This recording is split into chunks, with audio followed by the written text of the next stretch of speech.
सो नमस्कार guys, welcome back to my channel with another video. आज इस वीडियो में हम जो डिस्कस करेंगे वो बैंक टर्मिनेशन के ऊपर डिस्कस करेंगे कि बैंक कौन कौन से ऐसे पॉइंट्स है जिससे कि बैंक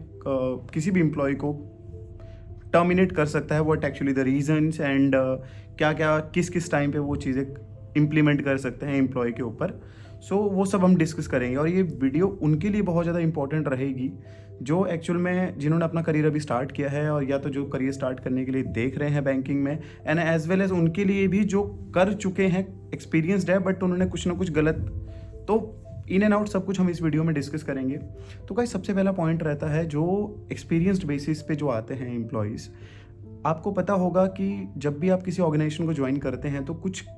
बैंक्स क्या करते हैं, before your joining documents verify करवाते हैं और कुछ बैंक्स आपके ज्वाइन करने के बाद आपके डॉक्यूमेंट्स वेरीफाई करवाते हैं। तो हर बैंक के पास ना एक बीजीबी टीम होती है, थर्ड पार्टी वो रिक्रूट करते हैं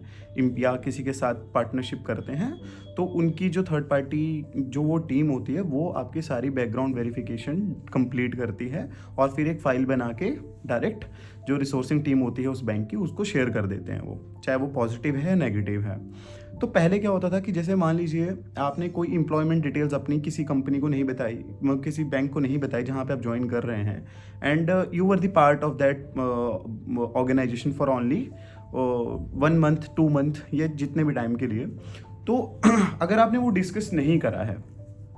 उस सिनेरियो में, पहले वो थर्ड पार्टी जो वेरिफिकेशन टीम थी वो क्या करते थे, वो आपके यूएन नंबर से आपका पूरा प्रीवियस एम्प्लॉयमेंट डिटेल्स चेक कर सकते थे।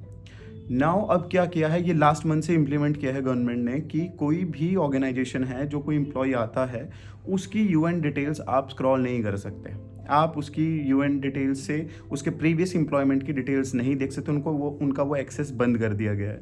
सो अब वो वैसा अब वेरिफिकेशन के लिए आप निश्चिंत हो जाए। सेकंड, अब क्या हो गया है कि आपसे वो यूएन पासबुक मांगते हैं जिसमें आपके प्रीवियस सारे एम्प्लॉयमेंट डिटेल्स होते हैं फॉर बैकग्राउंड चेक करने के लिए, क्योंकि आप तो एक्सेस नहीं कर सकते। तो अब अगर बाई चांस आपने पासबुक शेयर कर दी, कुछ ऑर्गेनाइजेशन उसको कंसीडर कर भी रही है, कुछ ऑर्गेनाइजेशन को कंसीडर कर भी नहीं रही है। अब जैसे एचडीएफसी है, एचडीएफसी करता है बैकग्राउंड चेक में आपसे पहले डिटेल्स कंफर्म कर लेता है और अगर बाई सारे एम्प्लॉयमेंट जहाँ जिसमें आपने 9 दिन भी काम किया है, 10 दिन भी काम किया है, चाहे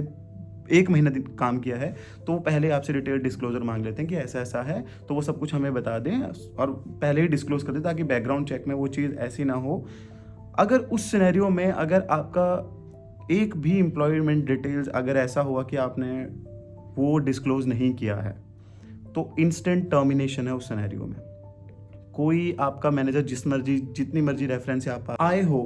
फिर भी आपको आपका मैनेजर नहीं बचा सकता, ये मैं आपको एश्योरिटी दे रहा हूँ। और अगर बचाने भी जाता है आपका मैनेजर अपने लेवल पे, अपने cluster head, regional head, zonal head से बात करके अगर आपको बचाने भी जाता है तो उस सिनेरियो में जो भी आपको ऑफर उस ऑर्गेनाइजेशन ने दिया है वो इतना कम, न्यू जो ऑफर जनरेट करेंगे वो आपको इतना कम देंगे, मान लो आपने जो 2 कंपनी पहले जो ऑफर लिया था ना उतना कम कर देंगे, इवन आपको डिग्रेड भी कर देंगे वो। सो इस चीज़ में बहुत बचे। अगर बैकग्राउंड वेरिफिकेशन में आपने अगर देखो, सबसे पहली चीज़ ये तो कि कंपनी इंटरनल नॉर्म्स है हर कंपनी के कि वो सैलरी नहीं पूछते हैं, वो बस ये पूछते हैं बैकग्राउंड चेक में कि आपका प्रीवियस एम्प्लॉयमेंट इतने से इतने टाइम तक का था, ये है, और एम्प्लॉय कैसा था, बस वो चीज़ पूछते हैं ओवर दी मेल। बाकी सैलरी नेगोशिएशंस नहीं होते, बट स्टिल फिर भी आप सैलरी के ऊपर डिस्क्लोजर मत कीजिए, कुछ भी गड़बड़ मत कीजिएगा, क्योंकि अगर आप सैलरी के ऊपर कुछ करेंगे तो कोई पता नहीं, अगर बैकग्राउंड चेक में अगर ये नॉर्म चेंज हो गए हैं तो इट माइट भी कि वहाँ पर भी ये चीज़ आपके साथ हो सकती है, एंड उस सिनेरियो में भी डायरेक्ट ZTP है। सो हमेशा अपने डॉक्यूमेंट जो है वो करेक्ट डॉक्यूमेंट दीजिए, जो है आपके पास वो डॉक्यूमेंट दीजिए, और at the time of documentation just inform to your resourcing partner कि भाई ऐसा ऐसा है, ये चीज़ें हैं, तो मेरे पास मैं ये चीज़ें आपको दे सकता हूँ या दे सकती हूँ। सेकंड सिनेरियो, जो फ्रेशर्स आते हैं इंडस्ट्री में वो अपनी क्वालिफिकेशन से रिलेटेड, मैं आपको एक चीज़ बता दूँ, अगर आप ग्रेजुएशन कर रहे हैं, परस्यूइंग लेवल पे हैं आज के टाइम पे, तो देखो फ्रेशर में परस्यूइंग लेवल पे आपका होता गया है कि लेते नहीं है। फर्स्ट ऑफ ऑल बैंक में बहुत रेयर है कि अगर आप परस्यूइंग हैं तो ग्रेजुएशन मैंडेटरी कर दिया गया है, परस्यूइंग लेवल पे नहीं लेते हैं। और जो ग्रेजुएट हो गए हैं और उन्होंने कुछ डिग्री में अपने कुछ गड़बड़ करी हुई है एंड देन उसके अकॉर्डिंगली आ रहे हैं, तब भी मैं बता दूं इंस्टेंट ZTP है, उस सिनेरियो में भी आपको कोई नहीं बचा सकता। और उसके बाद आता है आपका पॉश वाला सिनेरियो, तो आप सभी को पता होगा पॉश दोनों के लिए ज़्यादा जो पॉश टीम देखती है वो गर्ल्स की तरफ ज़्यादा फेवर होता है, बट आज के टाइम पे ऐसा कुछ है नहीं। अगर एविडेंस मिलते हैं तो boy can take action against girl also, and लड़की को तो आपको पता ही है। एक और सिनेरियो ये होता है डिसिप्लिनरी एक्शन, सॉरी आपके परफॉर्मेंस लिंक पे मैं बता देता हूँ। परफॉर्मेंस, आप जब भी अपना ऑफर लेटर एक्सेप्ट करते हो, so make sure read that particular offer letter carefully guys. जितने भी पॉइंट्स होते हैं वो मेक श्योर करना कि उसको आप कंप्लीटली रीड करना। मैंने ऐसे भी सिनेरियोज देख रखे हैं जो ऑर्गेनाइजेशन के साथ काम कर रहे हैं और उन्होंने ऑफर लेटर रीड नहीं करा था, उनको कंपनी ने सैलरी दे दी, और उनका ना एक एल टी नहीं होता, एक मेरे को वो एक्चुअल में नेम रिकॉल नहीं कर पा रहा हूँ, वो उनको देना था उस कंपनी ने हर महीने। बट उन्होंने क्या किया, वो जो उनको अलाउंसेस था, वो एक अलाउंसेस टाइप था, वो उनको कंपनी ने 2 महीने में ही दे दिया। और उन्होंने क्या किया, वो कंपनी छोड़ दी। एंड देन जब वो वहाँ से मूव ऑन करने, जैसे उन्होंने वहाँ से छोड़ा, उनका लास्ट डे हो गया, उन्होंने प्रॉपर अपना जो उनका नोटिस पीरियड था वो सर्व करा। एंड देन जैसे ही उन्होंने छोड़ा वहाँ से, और जब रिलीविंग लेटर के लिए कांटेक्ट किया, तो उन्होंने कहा कि वो जो अलाउंसेस थे वो एक्चुअल में आपको ईयरली बेसिस पे मिलने थे, and that we have disclose on your offer letter also, कि वो अलाउंसेस अगर आपको मिल जाते हैं ईयर से पहले ही 1 या 2 महीनों में, तो अगर आप उसके बाद अगर आप छोड़ के जाते हो 1 साल से पहले, तो we will that recover that amount from your salary और as well as from your EPF।